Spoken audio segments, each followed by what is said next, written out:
Quelqu'un m'a demandé, est-ce que tu as des livres à conseiller sur l'écriture d'un scénario? Et ma réponse est plutôt non, c'est toujours les mêmes qui reviennent. McKeith, Ruby, Save the Cat, etc. Il n'y en a pas un qui soit meilleur que l'autre. À la fin, c'est à toi de trouver ta méthode, il n'y a pas de formule magique. Par contre, je voulais donner des recommandations pour comprendre dans quoi vous mettez les pieds si vous voulez vraiment faire ce métier.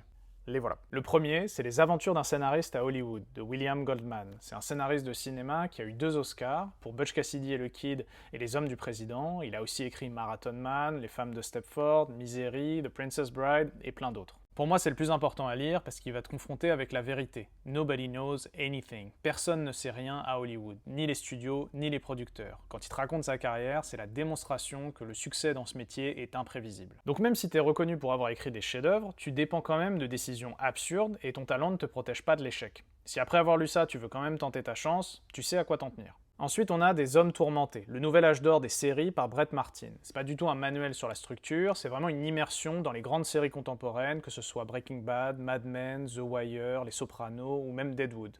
Il y a des entretiens avec les créateurs qui racontent leur vie et on comprend d'où viennent les histoires, comment ils ont transposé leurs angoisses à l'intérieur. La leçon, c'est que pour écrire une série de ce niveau-là, il faut en avoir vécu des choses et être prêt à les raconter. Parce qu'une série ne tient pas que sur un concept, mais sur un personnage qui a une faille profonde et intime. En fait, c'est ce qui donne la matière à des saisons entières. Ce qui est passionnant dans le bouquin, c'est l'envers du décor de la télé, comment les séries sont construites comme des machines à fabriquer du conflit. Et un classique pour finir, Stephen King, Écriture, mémoire d'un métier, je crois que c'est en français.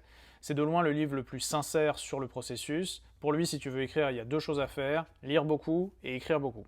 Il y a tout un passage sur le rejet et l'acceptation du rejet comme partie intégrante du métier. À chaque fois qu'il recevait une réponse négative pour un de ses manuscrits, il l'ajoutait aux autres et il avait comme ça des paquets accrochés juste au-dessus de son bureau. C'est important à lire pour comprendre la vie que tu choisis quand tu deviens auteur, les phases par lesquelles tu vas passer dans ta relation avec l'argent, avec le couple, avec tes proches, avec l'alcool.